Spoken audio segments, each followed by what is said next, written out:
भीमाचा फुललाय मळान बाई माझा सोन्यानं भरलाय गळा माझ्या भीमाचा फुललाय मळान बाई माझा सोन्यानं भरलाय गळा माझ्या भीमाचा फुललाय सांडगे वाटणे म्हणजे उडीद डाळीचे आणि कोहळ्याचे सांडगे कसे वाटले बघा. आत्ताच झाले घालून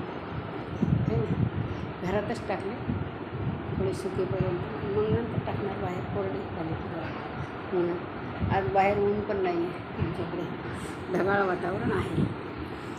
चला झालं माझं काम तर 12 वाजले बघा बनवायला. आता जेवण करते. बघा कसे झाले दिसतं का तुम्हाला? ओले ओलेच होतात.